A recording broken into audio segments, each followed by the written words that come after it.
so pleased to have, Dr. Ronnie Swift here. Dr. Swift is the chair of psychiatry, amongst other many titles, of Metropolitan Hospital. And she's been no stranger to us. Every time she's come, she's really enlightened us. Since we have such a mixture of cannabis shops, the legal ones, the illegal ones, the issue that's come up is we don't know much about it.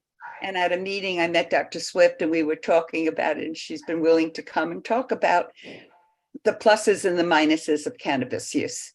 So we thank her for coming. I don't know if I'm here. I have two co-chairs that I want to say thank you to, which is Rebecca Dangor, Will Johnson. And thank you to Kevin and Saida and Will and everybody else that has helped us along the way. So Kevin, do you want to give us the rules of the road? Sure. I'm going to keep it really brief.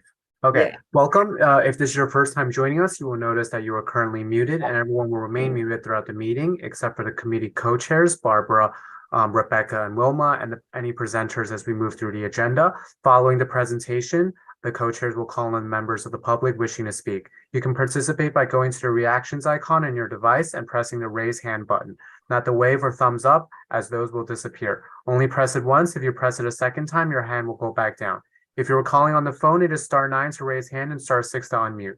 Be on the lookout for a prompt asking you to confirm unmuting once the co-chairs call on you. The chat is for technical support only, to help with Zoom software problems, not to ask questions of the co-chairs. They will not see the chats.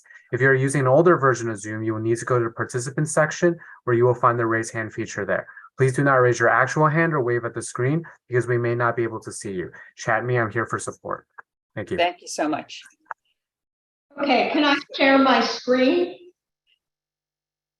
Give me 1 second, I'll turn on that option. Okay, thank you. All right, you should be able to do it now. Okay.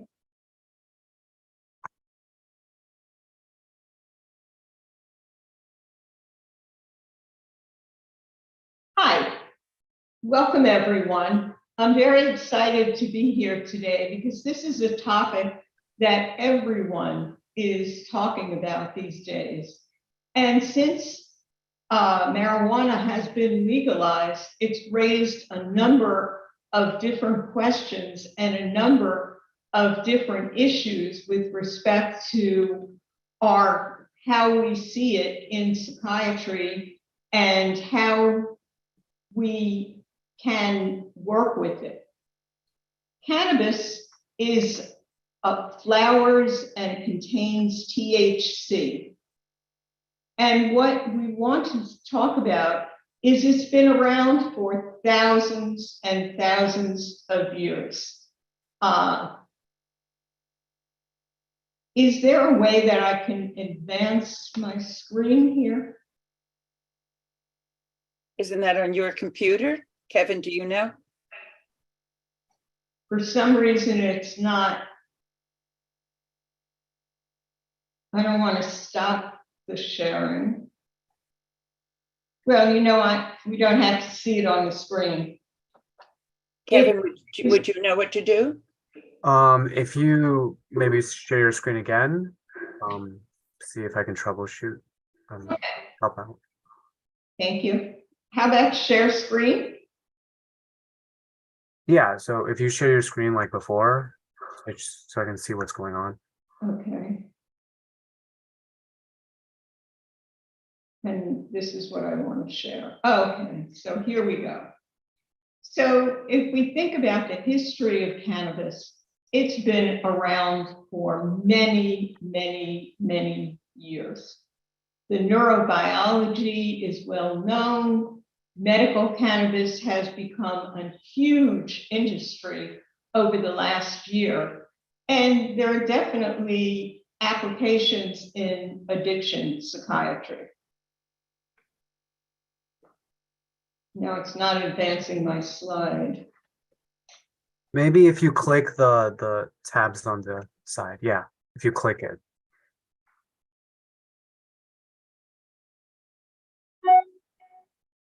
No, it doesn't want to do that. You know, I'm not sure it's so necessary to have it on the. No, it's okay. Yeah. If you hover over the box, the tiny box on the side of the screen and click it, maybe that will work. Yeah, All and the so way the next left. box down, number 3. Yeah, and then just click it. Yeah. Okay, so if I click each slide. Okay, so cannabis has flowers and leaves and contains THC, which is the active ingredient. It's been used for thousands of years, since 4000 BC, documented in the 19th and early 20th century as an analgesic, a hypnotic, and an anticonvulsant. It's been used for many years in the United States to treat glaucoma, nausea, chronic pain, and muscle spasticity.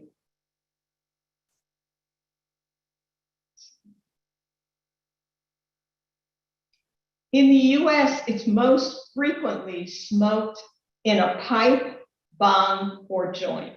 And THC is a highly lipid-soluble dried leaves that are heated and mixed with butter and milk to make them edible. People use this in a bong, is probably one of the most frequent ways. It's a collection of resin beads from sterile buds. There are all kinds of ways that people have figured out to use this. Studies show, however, the most frightening thing is that there is a real increase in the potency of cannabis preparations across the United States. And this is something that people are very concerned about. It's the most widely used illicit drug in the United States. And cannabis use disorders tend to begin in late adolescence to early adulthood. 30% of college students used cannabis in the previous year, and 25% of them had cannabis use disorder. In 1996, Thomas reported 15% cannabis users reported acute psychotic symptoms. And I'm going to repeat that. 15% of cannabis users reported acute psychotic symptoms. And I have personally seen this in many people over the years, going back to some 30 plus years ago when I was in medical school. People were already becoming psychotic from cannabis. And the thing to remember now is also, when you buy something from a shop, if it's an illegal shop, there's no regulation. You have no idea what it is that you're buying. You think you're buying marijuana, but is it marijuana laced with fentanyl? Is it laced with K2? What else is in it? We're actually giving out strips for people to test for fentanyl in illicit drugs because we're so concerned about the supply of all of these kinds of drugs. Several studies have shown a risk around 6 for cannabis users to develop schizophrenia. And this doesn't come out of nowhere. I think part of what we've done over many, many years is we haven't really been honest about whether everybody wants to say pot is now legal and pot doesn't hurt you, it's not going to do anything to you. And for most users, that may be the case. But there are also people for whom they can become, with their smoking their first joint, they can become psychotic and not ever recover fully from that psychosis. So it's very, very important to understand that this is not a drug that is completely benign for everyone. For the majority of people, fortunately, it is relatively benign. But an increase in cannabis use does not produce corresponding increase in schizophrenia. Greater risk of developing a psychotic disorder if it's used earlier in adolescence. And a lot of this data is not, I got it, thank you, is not really cannabis use was significantly associated with a decrease in age of onset of schizophrenia. And they were Zamet et al. Reported a 27-year follow-up of the Swedish cohort that also found a dose-response relationship between the frequency of cannabis use at baseline and the risk of schizophrenia during follow-up. Moore found an increased risk of psychotic disorder if someone ever used cannabis. And again, the thing about this is that's so interesting is probably the best predictor we have, because clearly somebody doesn't want to develop a psychotic episode. But I think what we do have is we want to be aware and warn people who are at significantly greater risk. Now, I'm not sure why, there we go.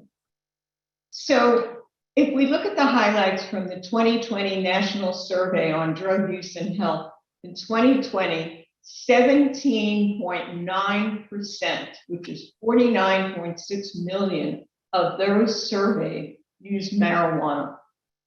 And I think that using marijuana pre-pandemic was one thing, but using marijuana now, the suppliers are not getting their supplies from the same people they used to get them from, because there's a supplier shortage as well.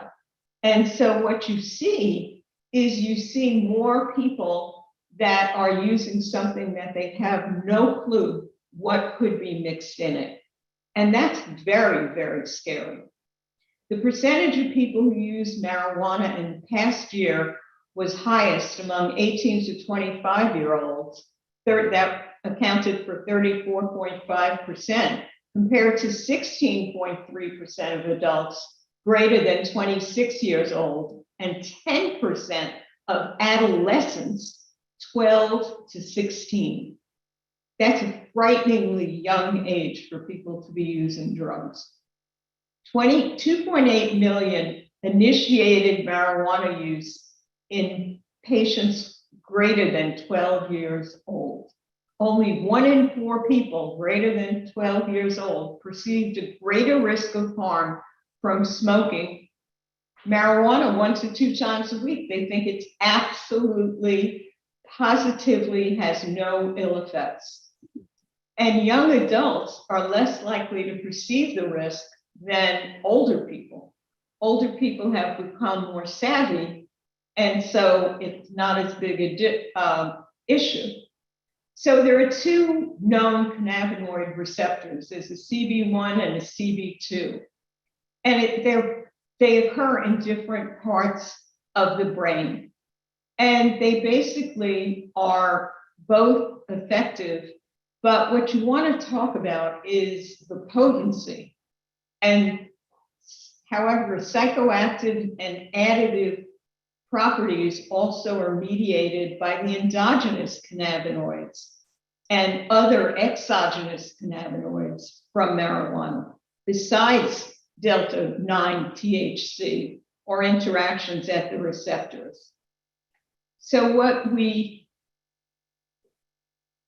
cannabis use corresponds to dopamine release in the ventral striatum, and it increases extracellular dopamine in parts of the brain where that have a real effect.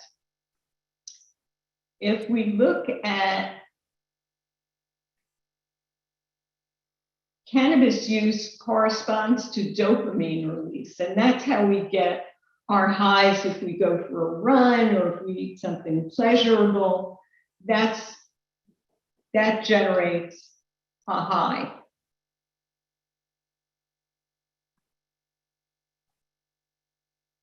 The neurobiological effects of chronic cannabis use, withdrawal, and this is I think these are not things that are well known or talked about. Withdrawal causes increased anger, aggression, anxiety, depressed mood, irritability, restlessness, sleep difficulty, very strange dreams sometimes, decreased appetite, and weight loss. Bundy et al. Cited the succession of withdrawal syndrome with the administration of marijuana. It's likely due to the downregulation of the whole cannabinoid system.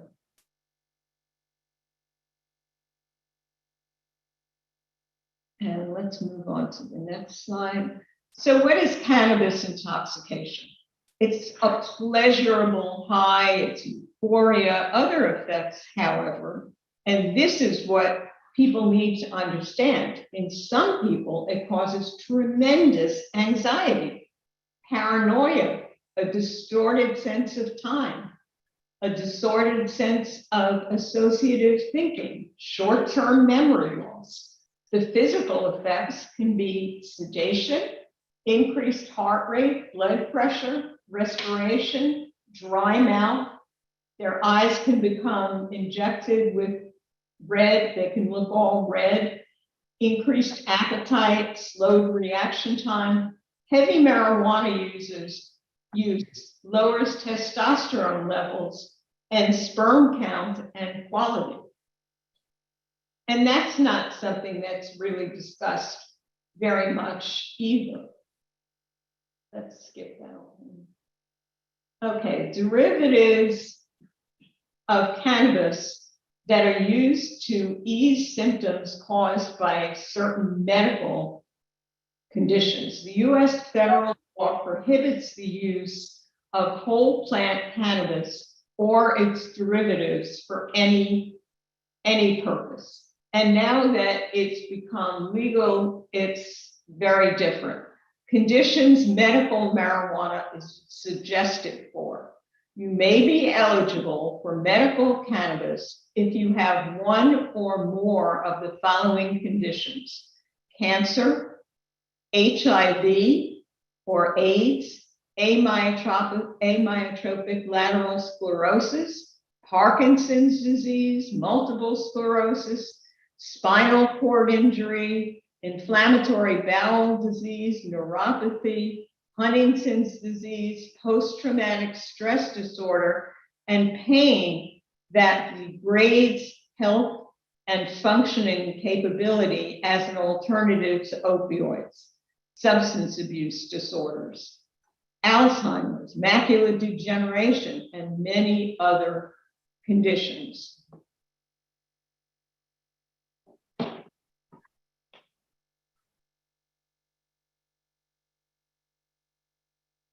After chronic non-cancer pain, mental health is cited as the most common reason for medicinal marijuana.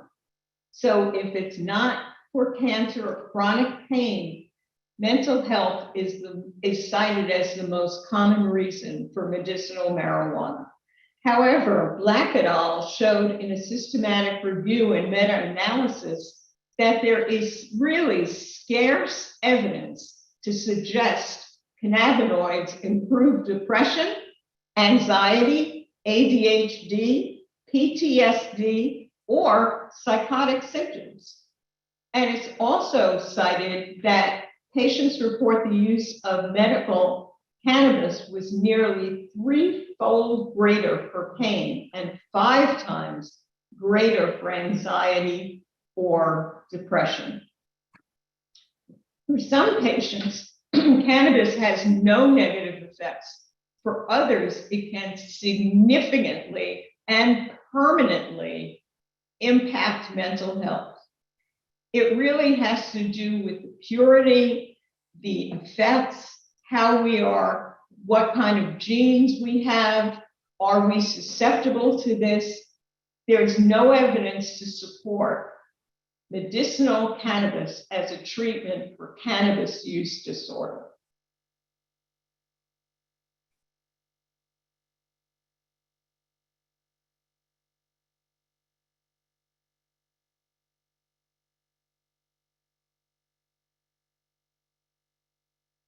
So what are the treatments?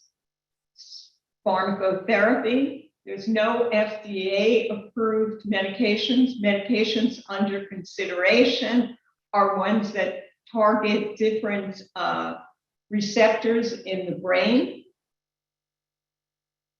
And essentially, it also was important to see that there are some things that we can do.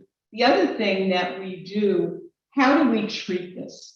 Well, there's a 12-step facilitation counseling, motivational interviewing, CBT, contingency management. All of those things are extremely, extremely important. And being in a program often really can help somebody get out of using, at least minimize their use. It's designed to increase the likelihood that the individual will, and this is 12-step facilitation counseling, it's designed to increase the likelihood that individuals will engage and actively participate in 12-step self-help groups and become abstinent. The acceptance of the chronic nature of drug addiction as an illness that no one has control over, and abstinence is the only option. Surrender to a higher power. This is why a lot of 12-step programs work. There's no known efficacy trials for THC dependence.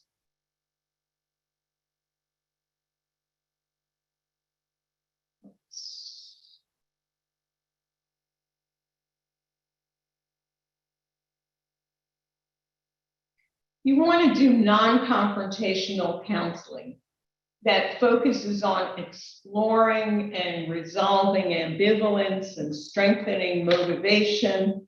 Those are the things that are really quite important in taking care of all of these issues.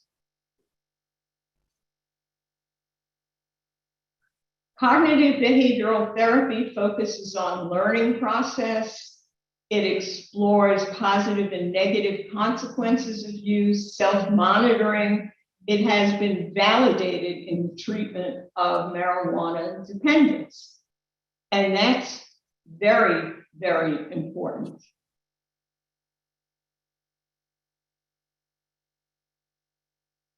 Allowing individuals to earn contingency management is one of the things that works best with substance abuse. There's good, very good evidence that that is the case.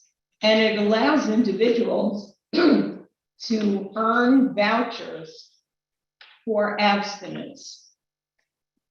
It's proven successful and in clinical trials, and it works in achieving abstinence during trial periods, but when combined with other therapies, it has even a higher likelihood of being successful.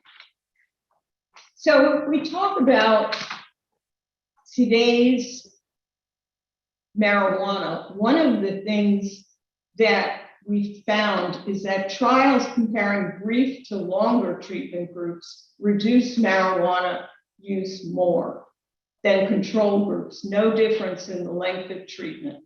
It may be most effective in a primary care setting, because in primary care, people are much more willing to get treatment for substance abuse than coming to a psychiatric clinic.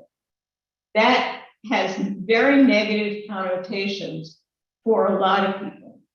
And if we look at some things, today's marijuana is stronger and has more than 3 times the concentration of THC than marijuana did 25 years ago.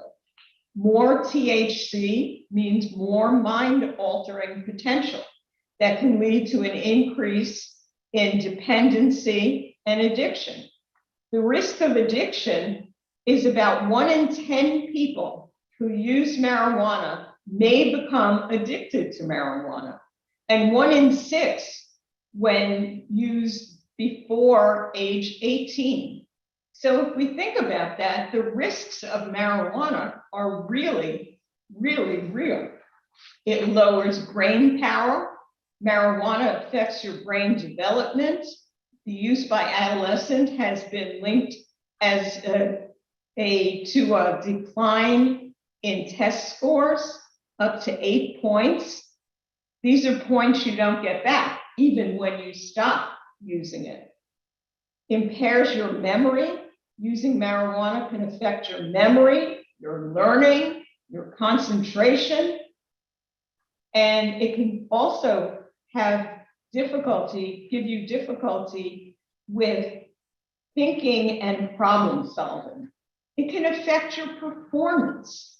That's one of the things that we think is most serious. Using marijuana can lead to worsening educational outcomes. Compared with teens who didn't use, students who use marijuana are more likely not to finish high school or to get into college. Now, those are some real consequences. The risks are definitely real. It can harm your baby if you're pregnant. Using marijuana when you're pregnant can affect the baby's development. It's linked to lower birth weight, preterm birth, and stillbirth, and an increased risk of brain and behavioral problems. So the risks of marijuana are truly, truly real. If people who drive under the influence of marijuana can experience dangerous effects. For example, slower reaction time. Think about it. Somebody cuts you off and you have a much slower reaction time. That could really cause an accident.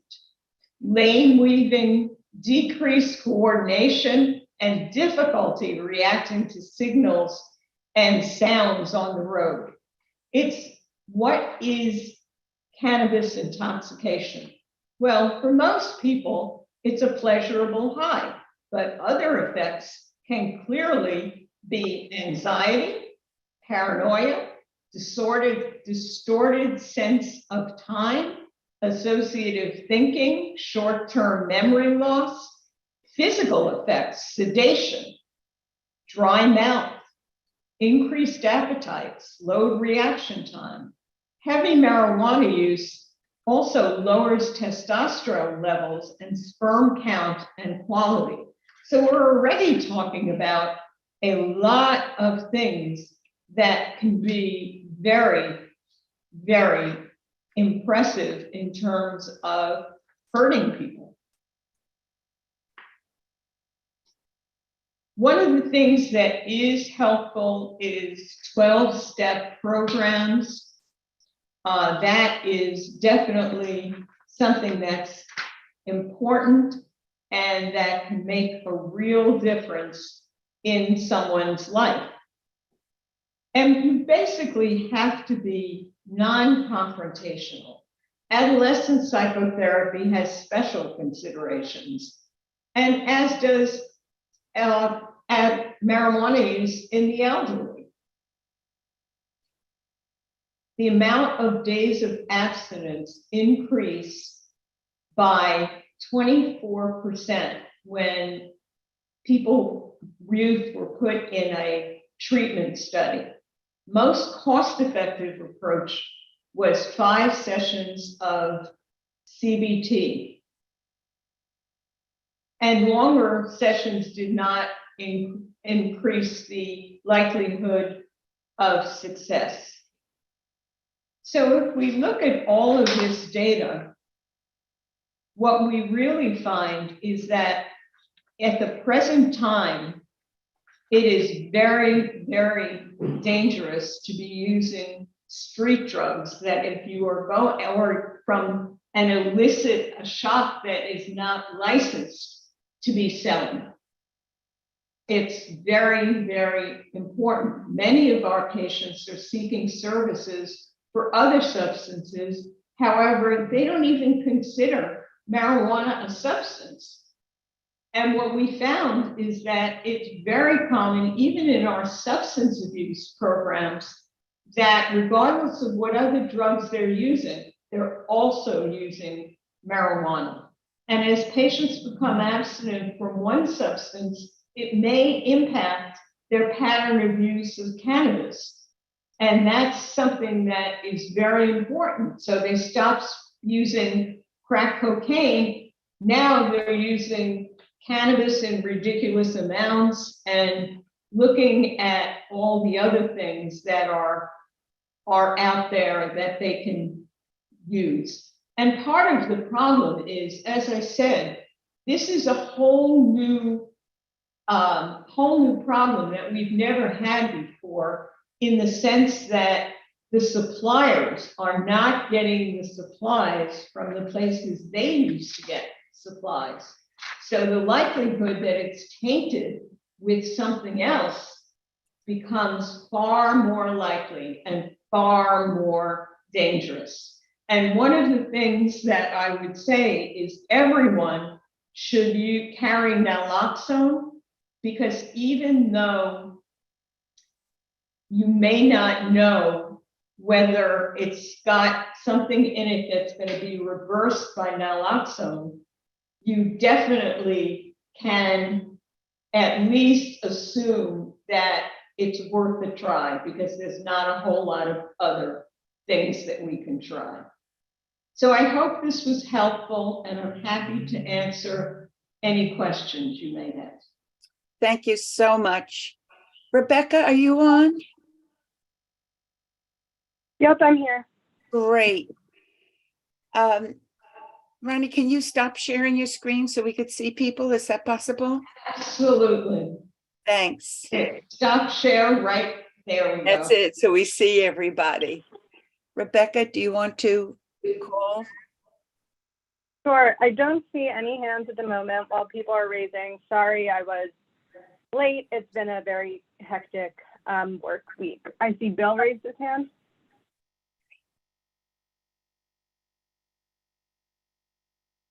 Is he getting unmuted? Able to Okay, speak. thanks. Thank you, Doctor. We appreciate your time, and your presentation was informative. I have a couple of questions.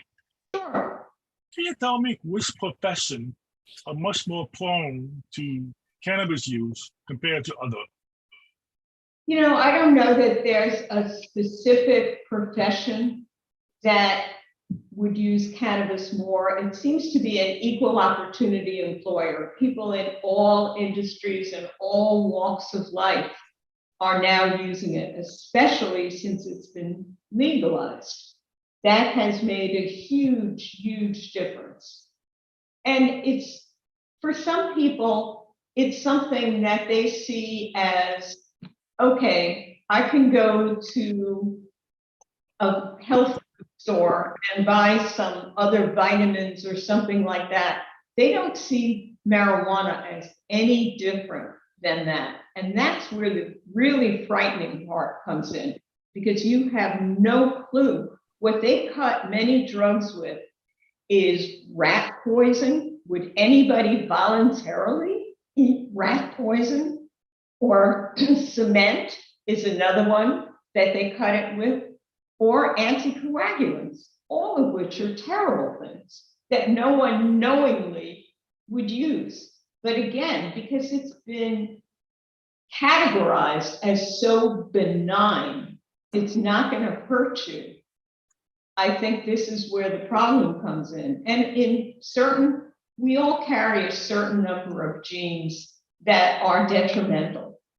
And for people who carry the genes that if you use marijuana, you become psychotic, you may never, literally never recover from that. And that's the part that I think we need to educate people on, because nobody ever talks about that.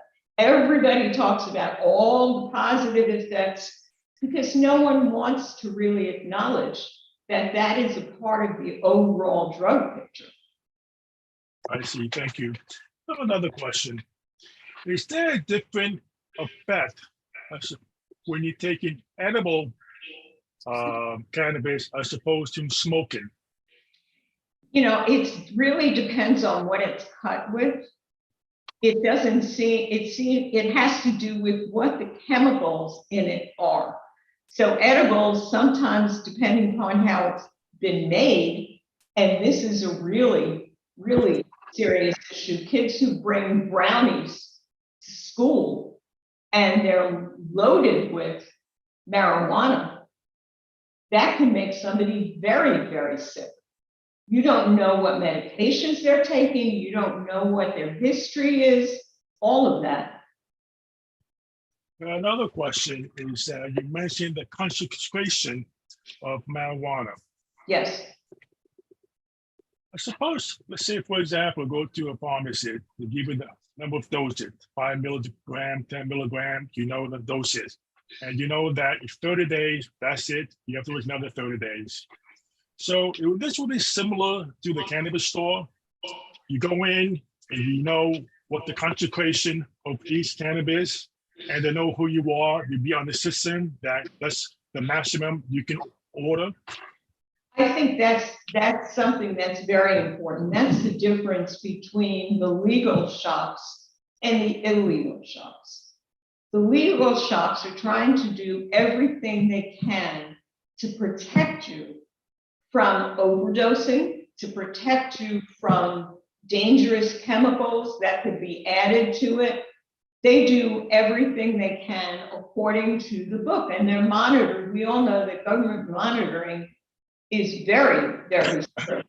Whereas if you just go and open a cannabis store, which is what a lot of what we see, they're not licensed by anybody.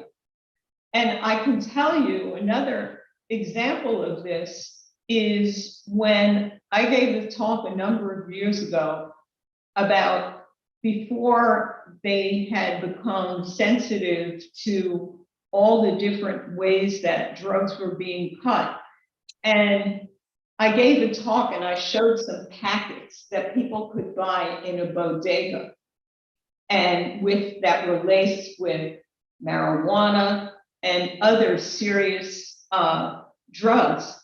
And I showed them on the screen, and the next day, a number of people who were at my talk came up to me and said, you know what? I thought that was candy that was in my kid's drawer.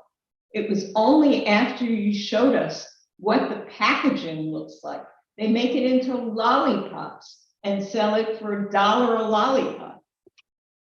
I mean, these are the things that are so, so frightening.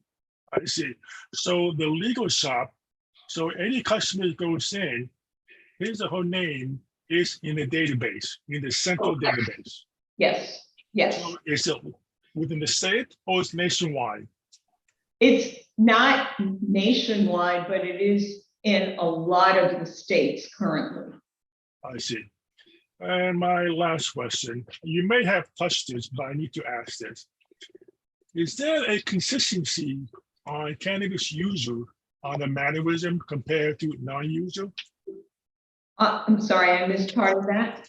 Is there a consistency on the mannerism of cannabis user compared to non-cannabis user? On the merits, I missed one. Mannerism, there'll be. Mannerisms. Well, certainly when people are very high, they do bizarre things, and really bizarre things.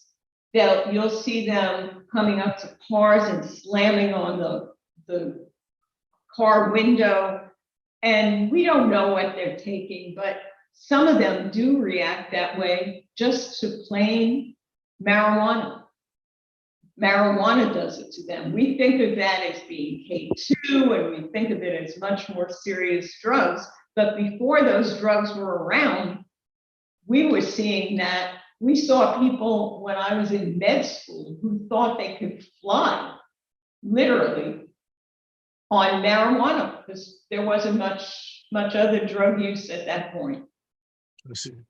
Well, thank you for your time. I appreciate it. You're more than welcome. I have a couple questions, but before I get to me, and I'm sure Barbara has questions, I'm going to call I them do. Boaz. Thanks. Can you hear me? Yes. First of all, very interesting topic. Thank you very much Well, for coming and sharing this knowledge, and thank you for the chairs for arranging this session. I learned a lot. And this is my question. So we have almost a year-old newborn, and our neighbors are smoking all day, all night. The question is, should we be concerned regarding the fume? I mean, or is it a problem or not a problem? well, I think it is a problem. Secondhand smoke is a problem. There's no question about that. That's like cigarettes too. It's anything that you're smoking is not really healthy.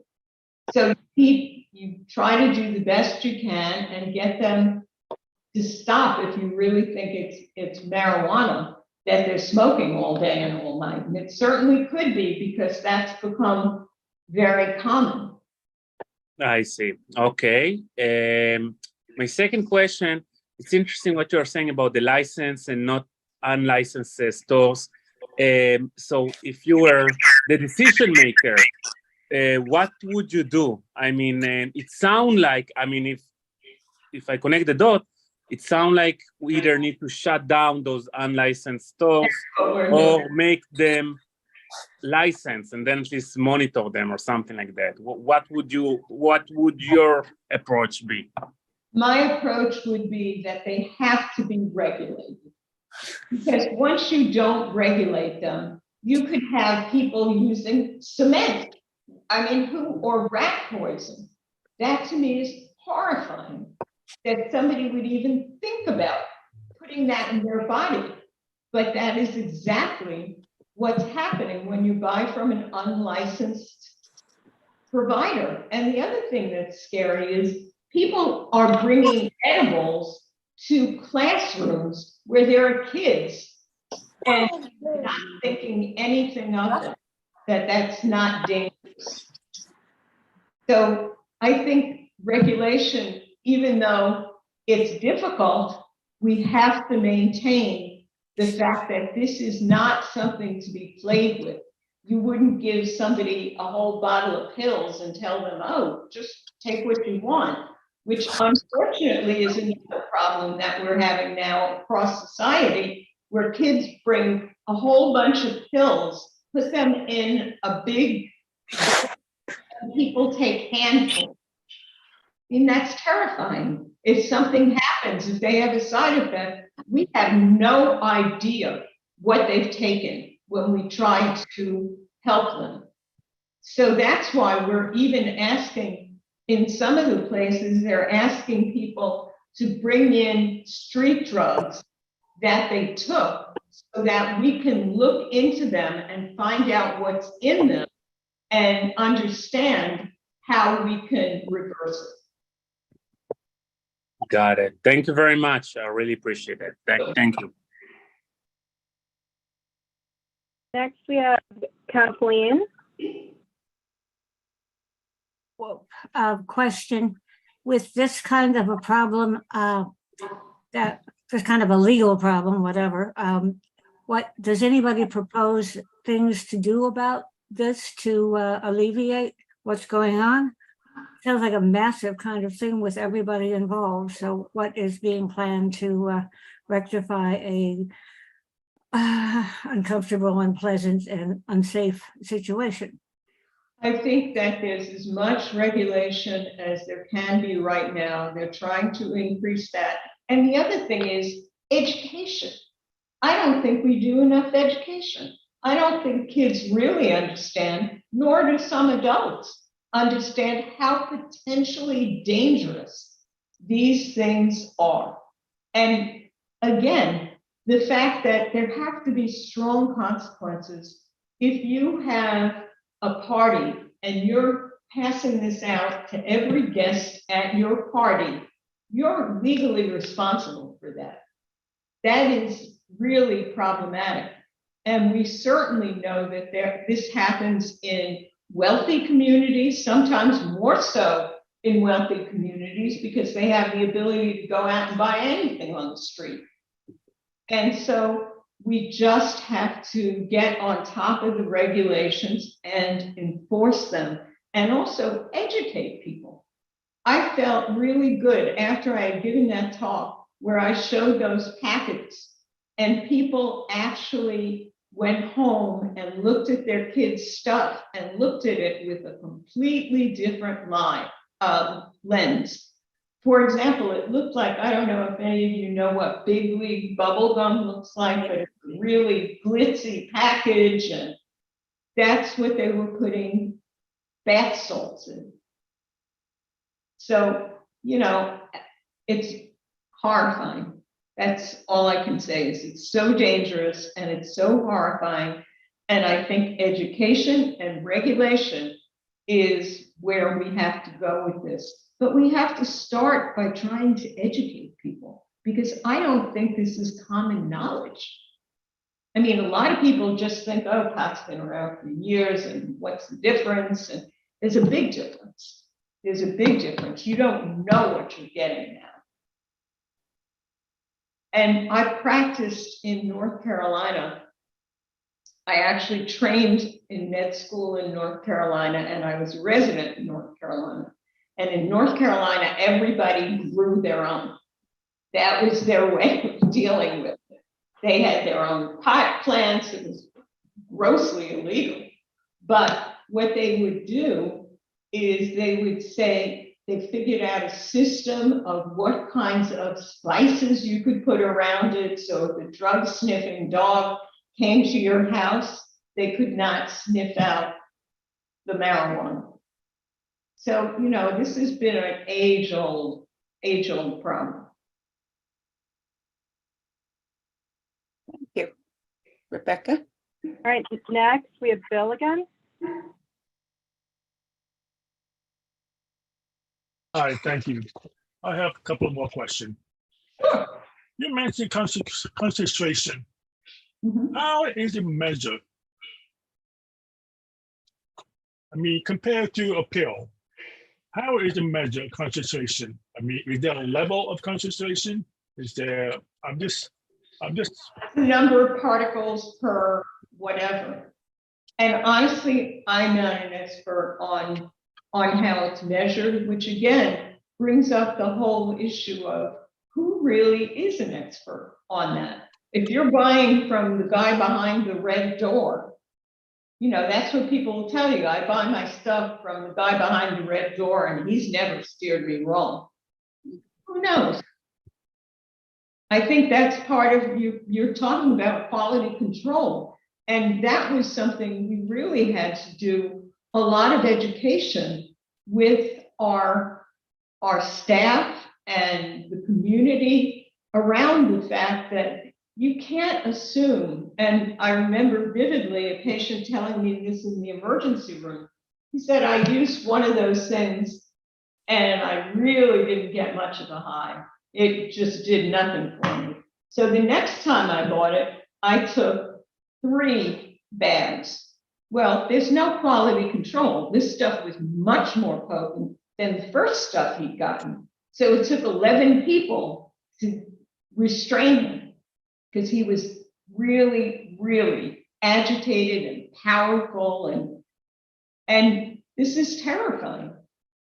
So the follow-up question, if you can't measure quality control in a legal shop, then how would the legal shop know whether or not he or she may be an overdose? No, in the legal shops, they can give you an exact amount because they have the technology to be able to do that. Technology costs money. That's why a lot of these places don't do any of that. So in the legal shop, how the concentration is measured? Like a spoonful? I have no idea. So honestly, I've never looked in a store. I assume it's done by weight or by volume, depending upon things like that. And the purity of the stuff, it's cultivated to be a certain degree with no no pesticides, no additives, stuff like that. And is there a maximum number that considered to be an overdose in the concentration? It depends on your own biology. What might be an overdose for you might not be for me. I see. So that's very individualized. And that's part of what the problem is the first time somebody uses, they don't have a clue how much to try. And certainly if a kid brings for a birthday party, they bring brownies. How do we know how much pot is in those brownies? Would anybody really knowingly let their child eat them? No, the answer is absolutely not. But see, these are the things we're fighting against and trying to educate the public that when you buy from the guy behind the red door, you don't really know what you're getting. I see. Thank you. You're welcome. All right, I saw Wilma had her hand up and she's muted right now. So let's go to Wilma and then Barbara and I will ask her questions. And if anyone else has more questions, please raise your hand.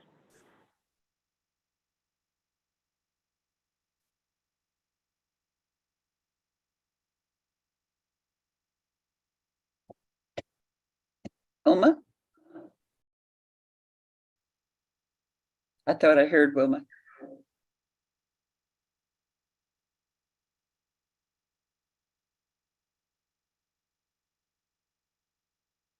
Kevin, what is it? Star? Wilma, you should have gotten the prompt to unmute. Just message me if there's some technical issue.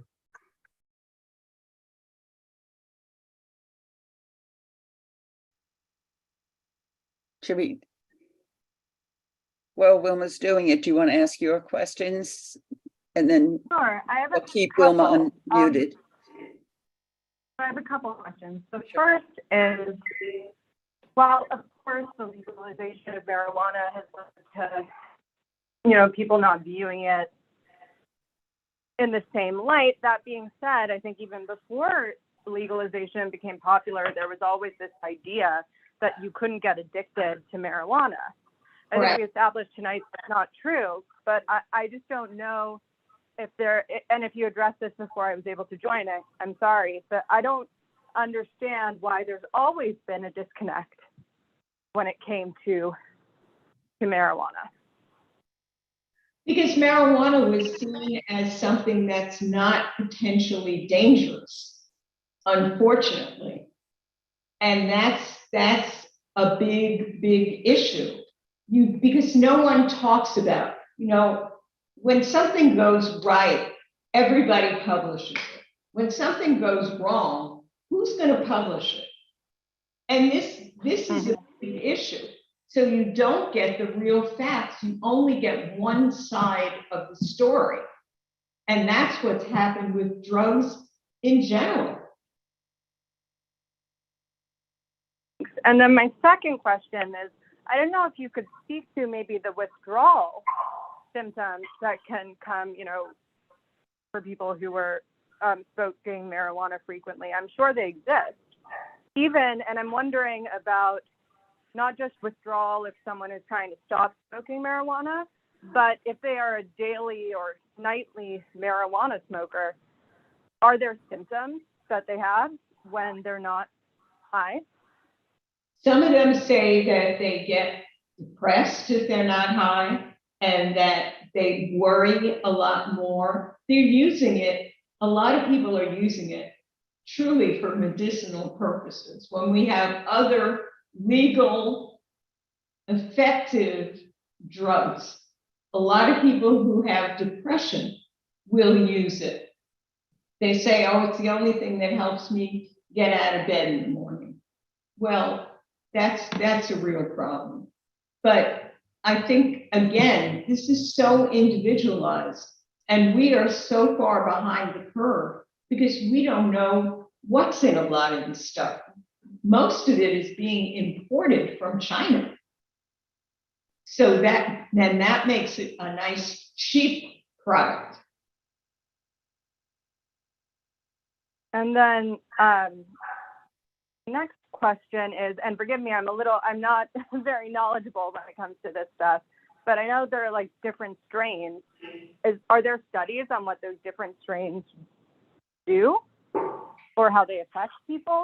You know, is that information, you know, provided to people even in a licensed store? Like, oh, you're getting this and this is more likely to do X or something like that. I think that the growers are responsible for that, and that is something that in legalized shops, it's all being grown. The suppliers all grow it the same way. They're not putting anything else into it. It's much more controlled. And that's the thing that makes the difference in terms of it being less dangerous. And there are people. And that. I'm sorry, go ahead. No, keep going. But what I was going to say is there are people who swear that makes them be able to function. And I've seen university professors when I had my private practice in Chapel Hill, North Carolina. There were a lot of people. My practice was made up of UNC faculty, Duke faculty, and IBM workers, because IBM happened to be right there.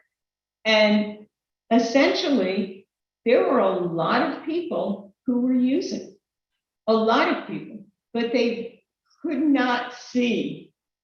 For example, when they would get feedback, somebody who was a professor and was using, and it was really affecting his teaching ability. No matter how many times his chairman, his colleagues told him that, you know what, you're not the same person you used to be. What's going on with you? He couldn't really hear it.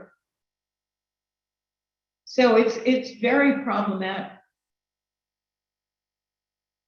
And then my final question before I turn it over to Barbara, unless we can get Wilma to be unmuted, is I've always found it very interesting that these two things happen at the same time. One, this big push for the legalization, right, of marijuana, and at the same time, a fight against vaping and cigarettes. And I could never kind of wrap my head around. Well, I think that cigarettes they are a bigger killer than anything else. Studies show that that's the case. And vaping is become, people think of it as totally benign, when how could it be benign when you're putting this stuff in your lungs? How could that possibly be benign? So yeah, no, I guess we've established there are obviously risks to smoking marijuana as well, and I'm not saying one is better or worse for you than the other, but I just always found it interesting that there was this big push about the legalization of marijuana, perhaps maybe not with a little bit of a lack of focus and education, and at the same time trying to ban all vaping products. It just never kind of worked, and I don't know if you have anything you want to say about that. No, there's always been prejudices like that for one thing and against something else. But you're absolutely right. For people who have any kind of lung condition or predisposition to a lung condition, vaping can really destroy the body. And yet, as you say, nobody's taking up that cause in the same way that some of the other things have been restricted. Oh, I see Bill has his hand up again, and then we'll turn it to Barbara. Is Wilma unmuted yet? Hello, thank you again. I have another question. If someone is addicted, let's say alcohol or prescription drugs, is he or she much more prone to drug use? In a lot of cases, yes. In a lot of cases, yes. Because they see the drug, the pill, as their friend. It makes them happy. They get out of their depression. And I had a patient who had depression, who had cancer and who had heart disease. And she said if she could will away one of those diseases, she would will away the depression. That was the most disabling disease of all. And that's, you know, when you think about that, that's a profound statement. And she said she absolutely had no question what order she would do that. I see. Thank you. You're welcome. Rebecca, is Wilma on yet? Wilma's I not don't on the think she's call anymore. on. Okay, can I ask some questions? I have several. Yeah. First, I'm going to a personal question. Did you say that, first of all, let me ask one basic question. Is cannabis, pot, and marijuana the same? Are they all synonymous? They're all synonymous. Okay. Did you say that they're used for macular degeneration? I personally have macular degeneration. Yes. It helps you see, or It helps, it decreases the amount of vision loss. It's more a preventive. oh my goodness, I must tell my doctor that. That is an amazing thing to hear. It just, first of all, I think we've said it, but I'd like to sort of separate it. You're certainly saying there's a difference between the legal shops and the illegal shops. The legal shops, would you say that the dangers that you talked about are much less, not all of them, but there's much less danger of getting poisoned and so on in the shop? 100%. I will say that I've argued a couple of times. What I'm hearing the city talk about is we must stop the illegal shops for economic reasons. It's not fair that the legal shops that are paying taxes and have followed the rules and spending more are being penalized for economic. We're not stressing enough that the illegal shops are dangerous, that there is a danger that's involved with it. Exactly. I agree with you. And we're not shutting them down quicker along the way. And that's something that I'd like to say. A couple of other questions. I think it was Bill that asked about a personality, and I think your answer was when they're high, there's a personality with somebody on pot. Do you think that somebody that's a steady user but not high at this point, is there certain jerky movements that are there all the time? Like, even if you're not high, are there? There are a lot of neurological conditions that can do that as well. So it's very, very hard to say whether that's a result of pot or it's a result of an underlying neurological condition or one that might have been induced by using some kind of an additive that's problematic. I think I will say that I was not a pot user, even though I'm of age when it was very popular and so on. I just didn't like it. I've tried it and not liked it and not used it. So I'm a little naive about it. But I do compare it a lot to using liquor. We all know there are people that abuse liquor that may have a DNA a propensity for becoming an alcoholic faster. Rest of us, like me, I love a glass of wine. It makes me feel nice and relaxed and all that. I hear that a lot with people that use marijuana, that it's just a pleasant way of relaxing. Mm-hmm. Do you agree? And usually does not go from that step to becoming an alcoholic with the person that likes a glass of scotch or a glass of wine, as well as an addicted pot user. Do you agree with that? I think sometimes alcohol can be very insidious. And the reason I say that is if you look at certain careers where part of what they do is entertain clients. Yes. So they go out to lunch with one group of people and they buy them a lovely bottle of wine, and then they're out with the second group and there's more drinking. And at night they feel like, oh my God, I've done all this all day. I haven't been able to relax. I'll have a couple of beers now. And that's how it starts. And I have to say, I personally have sat next to somebody who finished a whole bottle of wine by himself, and I couldn't even tell that he had had a drop. So his tolerance, he must be drinking that much every single day. So, you know, it can become a real problem. It can, but I mean, I think those are the people that, I think most people will have a glass of wine or two. Oh, it's fine. It never goes any further than that. Right. Exactly right. Because you can take a kid who's adopted into a family that don't drink at all. And if the parents, the biological parents, were alcoholics, the kid may still turn into an alcoholic. So there are things Right, we know there's a genetic aspect, and that was my part. Do you think there's a genetic aspect to pot, those that would become more addicted than others? Absolutely. Because you find people who say, I've been smoking pot since I was in 5th grade. Well, that's pretty scary. It's the same as how many people are huffing computer cleaner. That's a new thing kids do now. So it's really frightening. Barbara, I'm so sorry. We have 2 more hands raised. Okay, We go have answer and then I'll Kathleen come and back Becca. to it. Great, thank you. Oh, yes.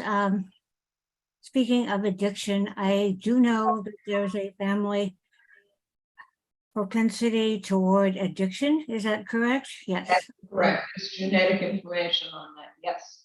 And I also, in my youth, was an addict to just about everything. And my question is, some people think they can cut down, and my understanding is no. I would be terrified to take something again, and it's been, I think I'm sober and clean for 53 years now. So Congratulations, that's wonderful. That's fabulous. But I think you're making a very, very valid point. For those people who get addicted, you can't touch it because it's a very slippery slope. You say, I'm going to have 1 beer, and the next thing you know, you've had way more than 1 beer. And I was shocked the night I was at that event, sitting next to somebody who I knew, and I watched him drink the whole bottle, and I couldn't even tell that he had had any. So his tolerance, he must be doing that every single day. but his capacity will go slowly down, and he won't be able to drink anything without getting drunk. So that happens. The other thing, when you mentioned cigarettes, I think I'm like 38 years with cigarettes, but I still want one every so often. And I think those are really as addictive as anything I've ever had. And they're legal, of course, so that's bad. Anyway, enough from me. Thanks. But congratulations, you've really mastered some very difficult life circumstances. All right, next, Bill.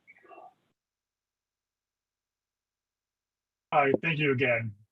This is my last question. I'm just curious, what's the recovery rate of an addict or a drug user compared to other addiction? Let's say alcoholism or prescription drug. Is it consistent? To be honest, I don't know the statistics on that. So Isn't prescription drugs considered a drug addict? Those that take the prescription drugs. Definitely prescription drugs are in that category for sure. And it's very hard because, again, somebody who comes from a family that has an addiction, my whole thing is you really want to educate people. We all try to do the best we can for our kids, right? We all want them to have a better life than we had. But realistically, if we don't educate them to what the risks are out there, how do we expect them to know that? If there's alcoholism in my family, I should talk to my kids about that. If somebody has become psychotic on pot, they should know about that. But it's like cancer used to be. Nobody would even say the word. Right. You have the C. Nobody would like there was something you had done to bring this cancer upon yourself. But, you know, it doesn't, there's no good answer to a lot of these questions, unfortunately. Thank you. You're welcome. Rebecca? I think it's back to you. Oh, wait, sorry, Kathleen has her hand up one more time. I will say, as far as addiction goes, the only drugs I missed were the ones that came out after I stopped taking drugs. The one that I haven't, everyone was lovely complimenting me, but I would have been dead by 25 if I hadn't stopped. The one drug I can't do without now is sugar. Yes. A lot of us suffer from that, for sure. And I think it's addictive with part of the brain that also does drugs, if I'm not mistaken, reading. Yes, that's true. That's true. Anyway, maybe they'll get around to doing something. Thank you again. You're welcome. Thank you for all your questions. All right. I'm going to turn it back to Barbara, and if any But interrupt me anytime. committee have questions, please try and raise your hands quickly so we can make sure we get to you before we end the meeting. Thank you. I just want to clarify, you made a comment about legitimacy. So if I have a party and as long as everybody's over 21 and I serve liquor, I'm not responsible. Is that true? No, that's Are not, you saying that it is true with pot if everybody's over 21 and I have a pot party? no, it's not true for either one, because unfortunately there have been instances where somebody throws a party and the person leaves their house and they get into a horrendous car accident. And the person whose car they struck sues them. And my understanding from the lawyers I've spoken to about this is you are responsible for what you serve in your property. Really? Yes. I have known of people who have unfortunately been on the other side of that and have been sued. I do think one difference, and I'm asking you, I'm putting this with a question mark at the end. I think it's easier to spot a drunk person than it is a high person. Do you agree? 100%. But pot, again, if you serve it, like that's why I'm so concerned about people who are making these into edibles. You take, that's so dangerous. Person has no clue what they're eating. Do you know, I totally agree with you. I know somebody that had a party, people were bringing dessert and one haha person brought brownies and my friend ate a brownie not knowing. Exactly, that's exactly the scenario. Right, and I worry because what I hear, what will be legal is to serve edibles at any place that doesn't serve liquor. So like your diner. And I can see the child taking my brownie off my plate or something. Because a child would be interested in your brownie. That's And right. that's why I'm so concerned that we're making these into edibles and that people are thinking they're doing a good thing. So you have a party and you have the money to buy stuff and put it in there that somebody else might not have. But to all your guests, they have no clue what they're doing. Right. And I would like to make one other comment. I do know people that use pot for anxiety and say it really helps. I had a friend in her last few months of life with cancer said that it really worked to take the pain away. 100%. Here are so many cases where it really is useful. And if it does help with depression, Isn't that a good thing? It's a good thing, but I don't know that we can determine who it's going to help and who it's going to hurt at this point. And because it's so unregulated. Well, if it's regulated, I'm putting everything, assuming that it's legalized. I was very much for, I will say, very much for legalization for that reason. That Yeah. I have no problem if somebody's using it for end of life pain or for chronic pain that they can't get out of. What is the difference between that and taking Percocet or oxycodone or all the rest of the other things that are out there? But once you start getting into, see, it's what I see it as is free. You start with that, but now people are putting it in brownies. Well, kids like brownies. You're protecting them. Right, but the problem I do have is I can't stand the smell. So you walk, so I have a smoke-free building. So there are filters. I forget who asked about filters, but there are filters that people do use that I assume will take away the secondhand smoke for the next building. But you walk the street, it smells really terrible. Where are you supposed to use it? If you can't use it in your own apartment and you can't use it outside, I'm not sure. I've been to work in the morning. I've been stuck in a traffic jam where I thought I was going to get high from just smelling what the person in the car next to me was smoking. Right. We'll do that. Thank you. I think those are my questions. Thank you But for I just, inviting me. yes, and I just, again, I'm going to stress that I think in a lot of cases, just make sure you do it. I don't know people that say they buy in the back door. I know people that say, I have a guy.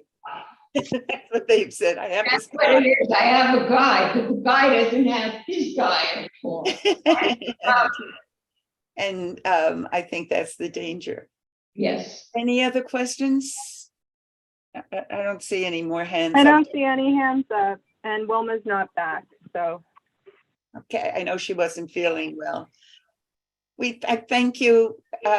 Ronnie Swift has been here has come to many of our meetings. I remember one when you talked about senior care that helped so many people with their parents and things like that.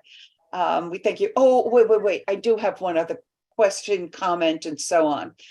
A few years ago, way before COVID, a couple of years before COVID, I got a phone call from our assemblywoman's office to say the middle school in our district, parents were going crazy because the kids were using e-cigarettes and pot was in the e-cigarettes. I had a meeting, and what was shocking to me is how few of the parents came out because they were afraid of getting into trouble with their kids' friends. But the people on the panel, which was an attorney, a scientist, a doctor, was very conflicted.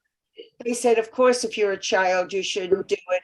But cigarettes are so terrible that if you can use e-cigarettes, they were so much happier about it.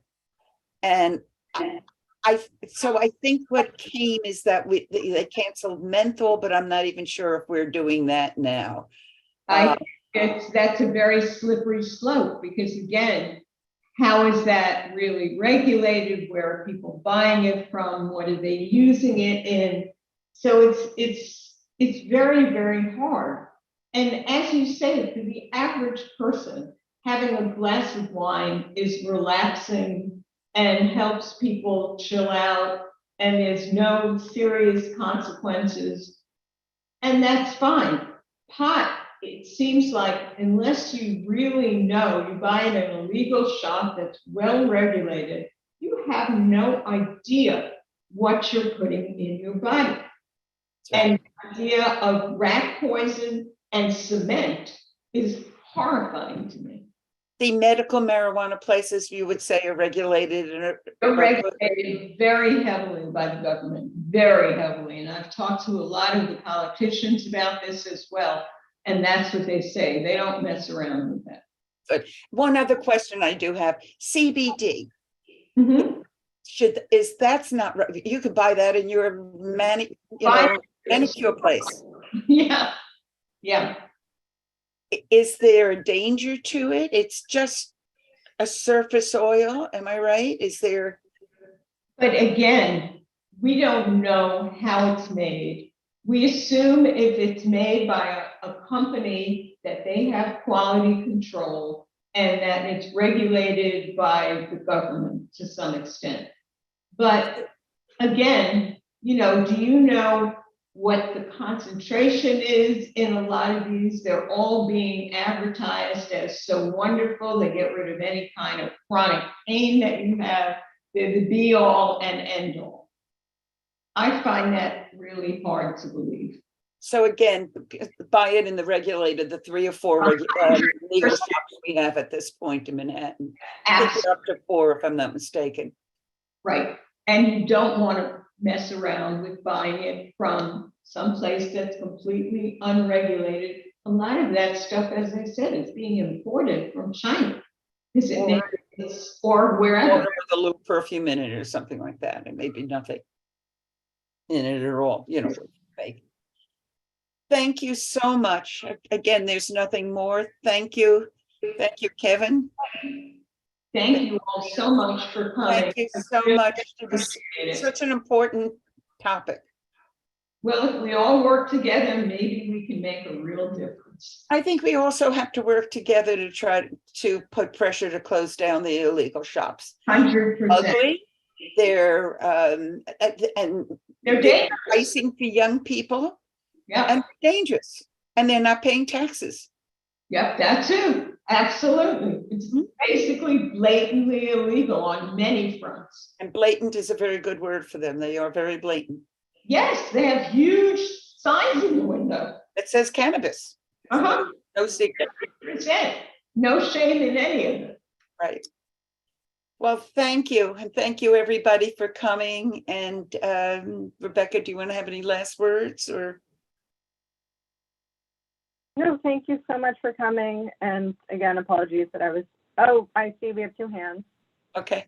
Bill and Kathleen, and then we're gonna stop calling on people and end the meeting. I would just let Kathleen go because she's a member of the public. When you talked about 1 drink a day not being harmful, the medical community has reversed themselves, and now they have decided that yes, it is harmful 1 drink a day. So there's not a whole lot out of there except exercise, exercise, exercise, and eating right, which are difficult to do. Right. Thank you. We agree with I that. like the sugar also, Kathleen. Yeah. Okay. Bill? All right, just one last question. People who take daily medication, let's say high blood pressure pill or other pills, what is the effect if you take cannabis to the body? Good question. See, that's one of the real concerns. Don't really know. Are you taking your blood pressure while you're smoking the cannabis? What is the after effect of that?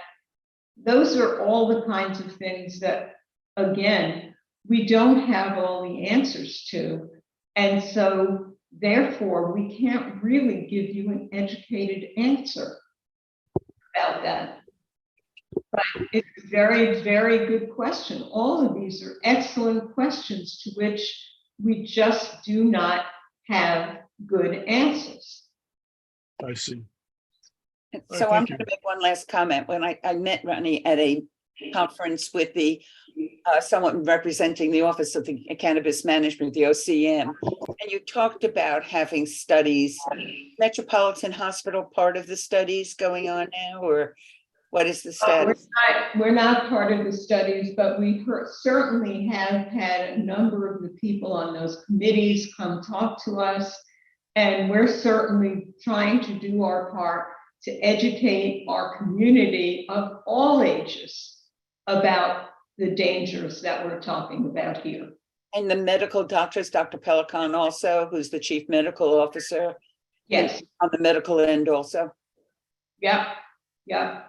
He's very much in favor of education about, we know that drug abuse has devastated our communities. mean, we have to be absolutely honest about that. East Harlem is one of the biggest drug areas that are there. So we feel that it's our responsibility to educate and provide other resources to people other than just using drugs. I think I've used up all my questions, and again, nobody else. So we'll say thank Nobody you. else. Thank you. So we'll say thank you and good night again. Thank you. I really enjoyed your questions. I thought they were very insightful and intelligent questions, and I really enjoyed speaking to you. Thank you so much. Thank you. Do we have a motion to adjourn? Any committee member, board member? I see Bill is Yes, raising his Bill. thumb. Do we have a second? Sure. I second. All right.